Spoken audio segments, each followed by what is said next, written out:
you can be this superhero to everyone when you're performing well, and then as soon as you don't, it's like people don't know you. And, I experienced that firsthand, and it's a weird feeling because you've learned very quick who your true friends are. Hey, welcome to the Influencing Society podcast, a podcast that's going to develop your leadership, it's going to sharpen your faith and help you to influence your world for good and for God. My name is Chris Ensby, and I'll be the host of the podcast today. And today, get the privilege of talking with Elijah Winnington. Welcome to the podcast, Elijah. Thank you very much. It's good to be here. And Elijah, you are one of the Australian Dolphins. Can you tell us what is an Australian Dolphin? I am. An Australian Dolphin is something you get when you make the senior Australian swimming team. So I debuted on that team in 2018 at the Commonwealth Games. Congratulations. Thank you. And I've been on the team since.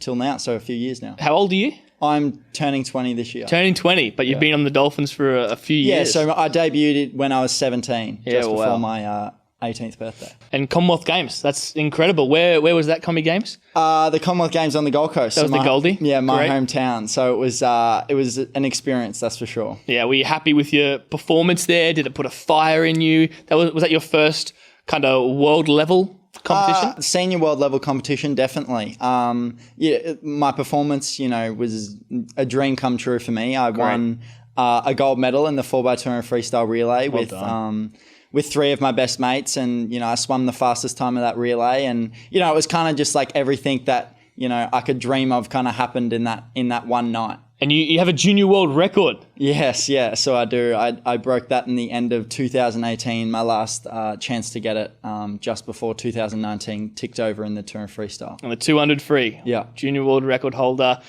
Gold medal Commonwealth Games athlete. Yeah. Great. Yeah. And all by age of 20. Yeah, exactly. So let's hope I can progress forward and do something better. So with swimming, and obviously you're a freestyler, how long do you spend in the pool each day? Normal training day, how long would you spend in the pool, and how far would you swim?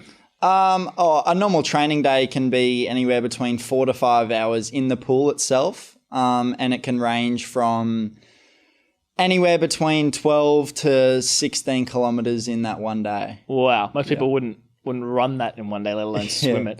And Aussies have a good reputation in swimming as well. You carry the hopes of the nation every Olympic Games we go to. Yeah, exactly. I mean, Australian swimmers are particularly followed by, the greats Ian Thorpe and that sort of stuff. Yeah. So we have a lot of pressure, but we seem to deliver most Olympics. So Absolutely. Let's keep that rolling. I'll circle back to that bit in a moment about the Olympic Games getting postponed, because that'll take up a little bit of time. But with all your travel and everything, it looks like traveling, competing, winning gold medals. It seems like quite the fun, maybe attractive lifestyle. What people probably don't see is what you have to give up, I'm assuming, to do that. So tell us a bit about, maybe your training, how hard it is in the pool, the things that you actually have to give up outside of food and sweets. What do you have to give up to reach this level of athleticism? Yeah, well, like you said, it's a glamorous lifestyle on the outside. I mean, one may look that I get to travel the world, but, when we do travel, we kind of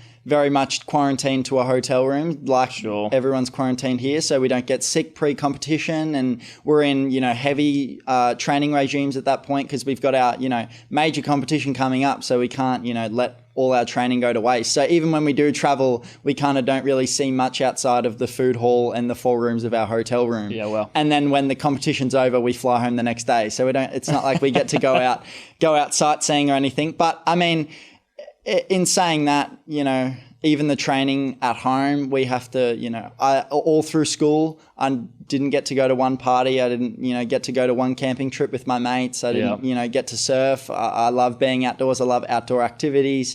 I had to give a lot of that up.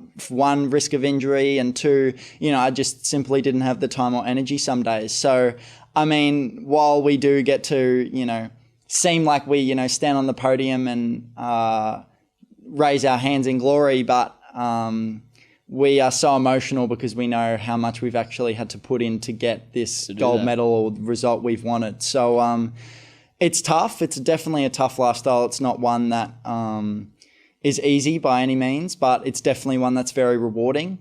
It's very disciplined, and it's definitely all worth it in the end. Are you a naturally disciplined person, or is this something you've had to learn? Is this something that mum and dad kind of instilled in you and made you do? Or how did you get to be this disciplined? Is your passion for it just so great that nothing else matters? What is that about you? I think it's a combination of things. I mean, I've been in swimming since I was 6 years old. So really, ever since I can remember, this is all I've known. Sure. I've been waking up at 4:30 a.m. since I was 6 and not known what a different schedule's like. So I would always train before school. I'd always have to fit in my homework where I could. So it was always something I grew up with. So I just didn't really know any better. But in saying that, my parents are also very disciplined and they're very, tough on my schedule and my regime. And it's got to be that way because I do need guidance. And I know that I wouldn't be as disciplined as I am without them. But also, like you said, like my passion for swimming, it's something that I absolutely love and it's something that I absolutely love doing. So, when I am, doing a training set and getting out and vomiting and it's something that doesn't look too flattering and it doesn't look too, that looks great. Yeah. It's something that I love doing because when it comes race time, it's like, this is it. Like, this is why I do what I do. Yeah. And so what do you think about, say you're doing 6 hours doing 12K in the pool, whatever it may be, you go back and forth, and then you turn around and you go back and forth, turn around and go forth. Yeah. So what do you think about? What's your head game in this? How do you keep going? Are you thinking about the stroke? Does your mind wander? What's your head game there? I mean, this is one of the most asked questions I get all the time, and it's a lot of things. I mean, a lot of the time you do have to think about technique and that sort of stuff because swimming is a very technical sport. There's always so many things you've got to think out at one time. Right. However, if I have a speech to practice, I'll be doing the speech in my head. Or if I have assignments to do, I'll be practicing writing that assignment or something like that. Like my mind wanders, I sing songs, I envision myself, say winning the Olympics. Mental rehearsal. Exactly, all that. Stuff like that. And then, when I'm slogging out hard sets, that's when that sort of stuff really kicks in. And that's the motivator when you're down and you got, 10 reps to go and you're absolutely dying. That's what pushes you through. So, I mean, there's no one answer what I think about. It's a lot of things. If I'm in a bad mood, it might be something else. And if I'm in a good mood, I might be whistling my way down the pool. So it really just depends on what the day is. And what impact has faith played in this as an athlete, in your success, in your training? How does faith integrate with your performance? I mean, I think it's just the most integral part of my performance, really. Right. I mean, I have always been built on faith. And, I pray before every race. I listen to worship music as I walk out. Yeah. It's something that is not only something that I believe in that would help my performance. It's something that I know can touch others that maybe aren't a believer or a follower of Christ. And I believe that's why I'm put in the world of swimming, is not to show the world how good I am at swimming because of God. It's to touch those that maybe don't know God because I do. Yeah, well. And so I think that really the faith is the reason I swim, is because, without that, I wouldn't really have a purpose in my swimming or in my life. But because of, Christ and because of the faith that I have in Him, I'm able to, give it to others. And so let's reverse that. That's the impact faith has on your training. But what impact has training had on your faith? I used to do track and field, not at the same level as you, but I know the disciplines and things from my training actually impacted my faith. I think I learned more about some aspects of discipline and routine for my Christian walk. I think I learned more on the track than I did even applying the Bible or church life to my world. Has that been the same for you? Oh, most definitely. I mean, there's so many lessons in the Bible about discipline and about, working hard, or even about confidence and stuff like that. So in every walk of life, particularly, in sport, we're able to see those firsthand, and then we're able to see it in the Bible, and then we're able to maybe demonstrate some of that stuff at the moment. Like this morning I was reading 1 Samuel chapter 17, the story of David and Goliath. And, it's incredible because although everyone knows the story, I was reading it this morning in so much awe of the faith and the courage that David had in that moment. And, it's something that I can read and I can also apply to my swimming, but I've experienced it in my swimming, so I can understand maybe the word of God a little bit more. It goes both ways. Exactly. So the Bible helps you with your swimming, but the swimming gives you the context of what they're saying in the Bible. That's exactly right. Really good. And I think that's the way the model always works. The more you understand the Bible, the more you can apply it. The more you apply it, understand it, the more it helps you understand the context of the Bible. So I think that's great. Yeah. And so you obviously had ups and downs in your swimming, and you're on a great training block this year, 2020. Yeah. Mm-hmm. Olympics is coming up, and then we receive the news that not only has coronavirus wrecked people's lives, it's taken the Olympics from us as well. Yes. So the news to postpone it to 2021 is currently the call. Mm-hmm. Tell us what went through your head in the lead up to that call. Mm-hmm. How did it affect your training, your head game? Because this is what you give your life to. This is Olympics is the pinnacle. So tell us about that. It was tough. I mean, it's still very fresh. I think the call happened, not even a week ago yet. Yeah. So I was training, exceptionally hard. I have been for the past maybe year and a half, no breaks. This is 2020 is the thing that everyone looks forward to, and you really start your preparations around end of 2018, started 2019. So this is a multiple year approach. It's not just a couple months. No, I haven't been working for this. Technically I've been working for this my whole swimming career. So 14 plus years, this is, one of my peak Olympics that I've been working towards. So it was hard hearing the news. The initial news was the hardest, was that the Australian team was pulling out, even though the Olympics was still scheduled for this year. That's devastating. So that was more... I might not get to go for another 4 years because, Australia, and, rightly so, there's, plenty of people around the world that are suffering from this virus. So that was really hard at first. And then a couple of days later, we found out that it was going to be postponed a whole nother year. So, I mean, it was almost the better news, but it was still really hard because... particularly right now, we can't train like we would normally train. I did some racing just before the call was made. I was in Sydney at New South Wales States, and, I was swimming out of this world. I was the fittest I've ever been. My stroke feeling good. Exactly. My stroke's technically it's ever been. I was talking with Ian Thorpe's coach, and he's saying, one of the best shapes he's ever seen. So I had everything going for me for this year, to sort of have it taken away in one split second that I had no control over. Sure. And it was hard. It was very hard.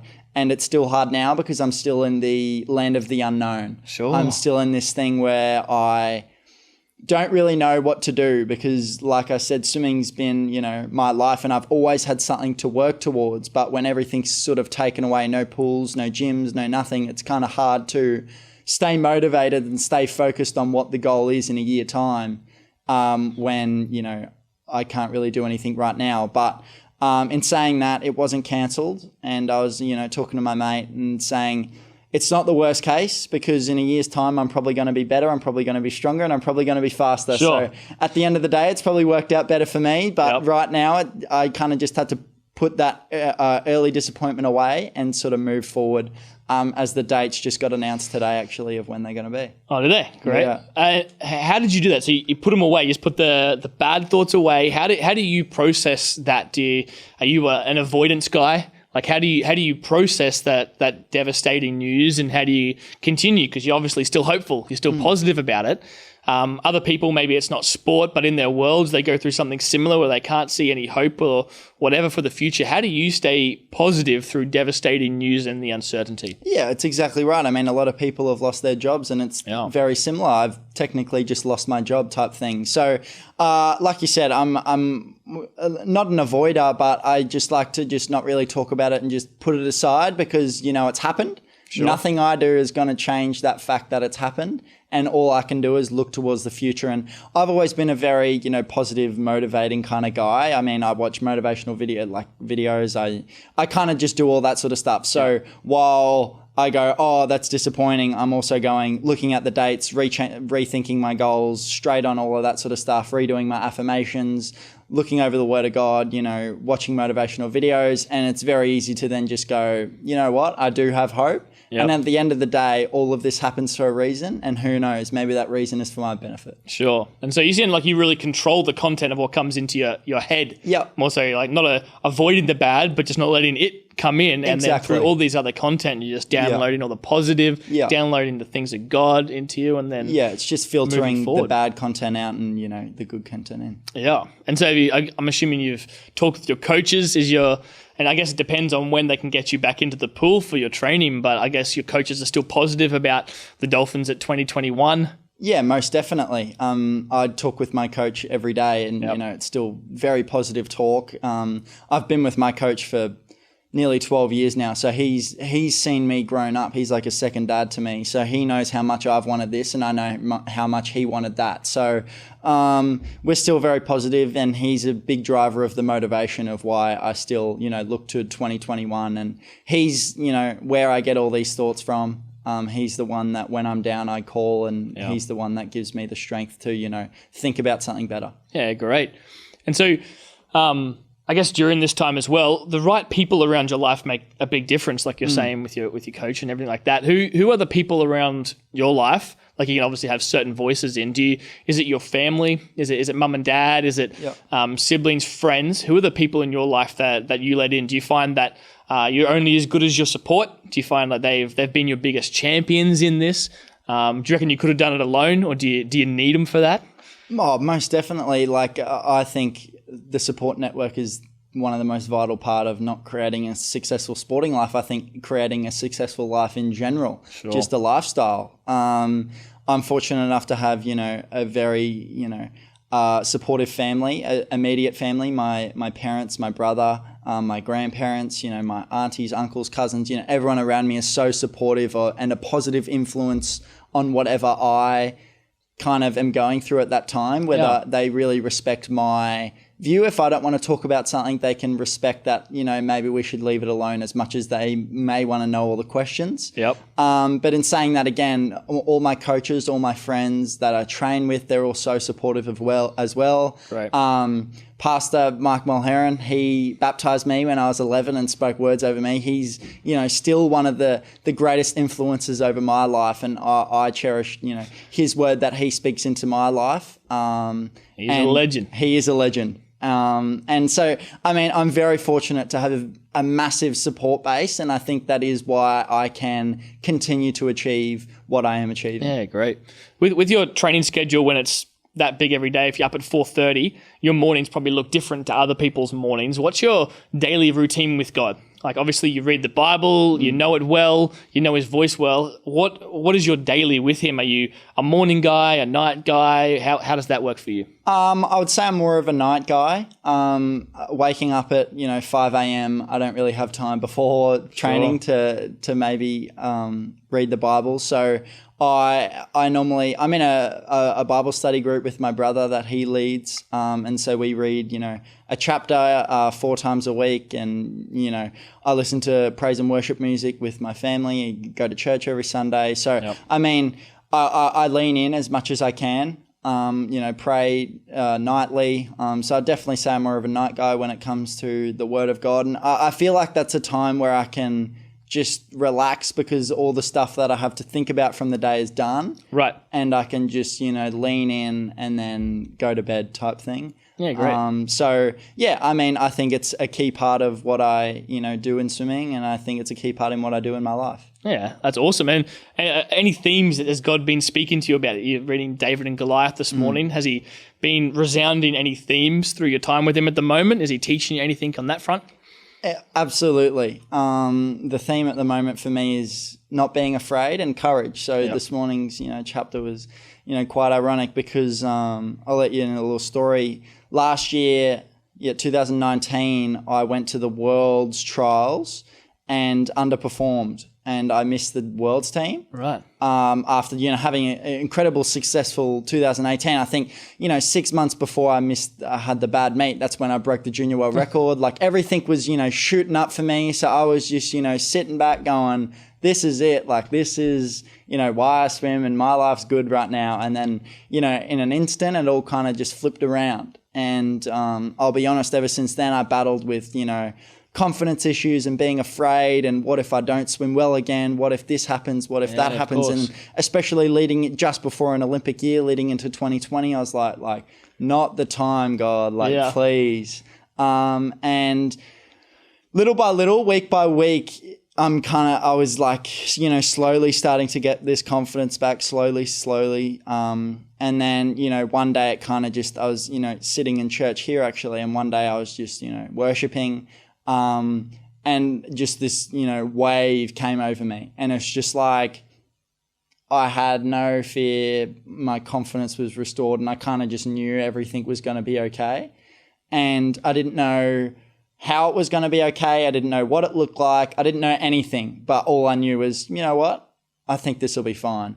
Wow. And, I'm a believer in jumping into things and having the faith that God will have my back, rather than waiting and just going, God, give me a sign and then I'll jump in and then I'll do it. And then, the opportunity may pass. So, that's what I take into my swimming. That's what I take into my life. So I kind of just took that approach, and I just, said, you know what, I'm just going to jump head in, and whatever happens. But, God, I have the faith that you're going to back me.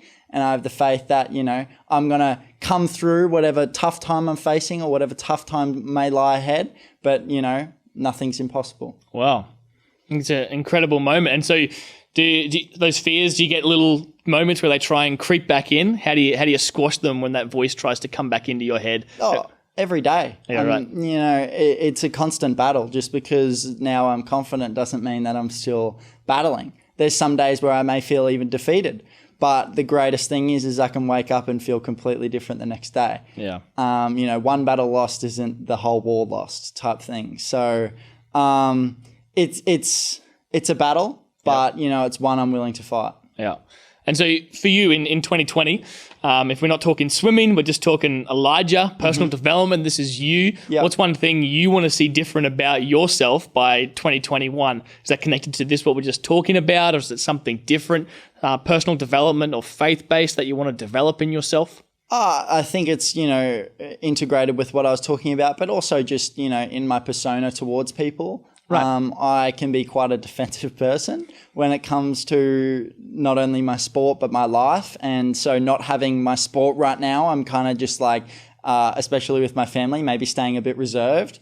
And it's something that I know I need to improve. Right. And it's something that I know I can build my character upon, because, I think it's not the talent of someone or not the, hard work that someone has. I believe it's their character that, gets them to the end or gets them the success that they believe they wanted. Yep. And I believe my character can constantly, improve. So there's, plenty of Elijah stuff that I need to be focusing on. And who knows, maybe that's why 2020 was postponed for this year.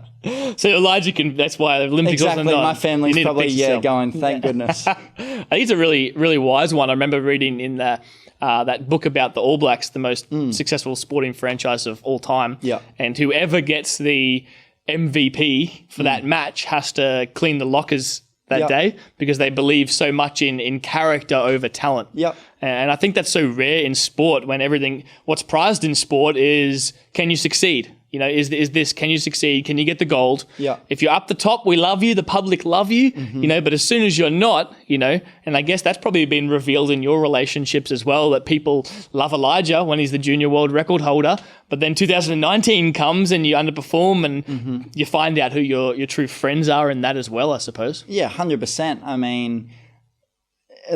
You put it perfectly. You can be this superhero to everyone when you're performing well, and then as soon as you don't, it's like people don't know you.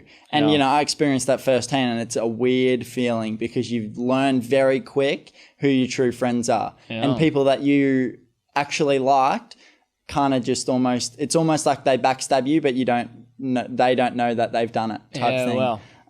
So even that in itself was a disappointment for me, and something I had to learn to grow through. But at the end of the day, it's something that I would rather have happened than not. Yep. And yeah, I believe that character is the most important thing, because you can be a champion and you can be the world's best, but if you're someone that is, not very nice or not very good. People can see right through that, I believe. And I'd rather be the person that maybe doesn't win, but the people's champion. Yeah.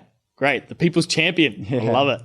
How do you go with not keeping your identity wrapped up in the swimmer, Elijah? Like you're bigger than that. You're much bigger than that. And so when it gets taken away, you said, I feels like I've lost my job a little bit. Yeah. Is there almost that identity crisis within you? Is like, who am I now without this? Yep. That was a huge problem I was facing, when I was going through my successful years of swimming, 2017, 2018, that's who I was, Elijah the swimmer. Yep. I kind of broke onto the scene and everyone knew me as that. And that's what I believed. I believed without swimming that I'm nobody and I'm a guy that just goes to uni and, just lives his life and I'm just normal type thing. And that's what I truly believed. And then, 2019 hit and that's again where a lot of, personal character building can happen. I bet if we had this podcast, in just before, my bad swim, I would sound completely different to what I sound now because I feel like I've just grown beyond swimming, just in myself and how I can see myself as, who I am on this earth. Like I mentioned before, I found my purpose of why I swim. Before, it was because I like winning. Yeah. Now, it's because, I believe I have something to show people that, people might not have. Amazing. The transcendent vision. I totally get that from I want to win to now I've got a purpose here. I've got a vision here. Exactly. I'm called to this. Yeah, exactly. And that purpose still might involve, like I still have hopefully it still involves winning. Yeah, exactly. Like my passion is still I really would like to win, but it's not my focus. It's not my, if I don't win, that's it. I'm no one type thing. It's, if I don't win, I'm okay with that because I have something else that is bigger. Yeah, you're much more durable as a person, as an athlete, and but hopefully we still see you on top of the podium. That's exactly right. Yeah, that's still the goal. Yeah, that's great. Well, thanks for coming on the show with us, and we'll know Elijah the Olympian next year, and even after the Olympics, we'll get you back on the show and you can tell us about the lessons that you've learned. Exactly, 100%. Yeah. But thanks for being vulnerable with us today and sharing what you've been going through and all your trials, but all your successes as well. It's phenomenal, and I do believe God is going to do something through you in the swimming world and the athlete world as well. So thanks so much for coming on the show. Thank you. I appreciate it. It's great. And thanks to all our listeners as well. Thanks for tuning in today to the Influencing Society podcast. Hopefully something that Elijah has said has just really gripped your heart, has really tugged on your heartstrings a bit in a way that you can grow as a person, become more durable as a person, and something has taught you to influence your world for good and for God as well. We'll see you next time.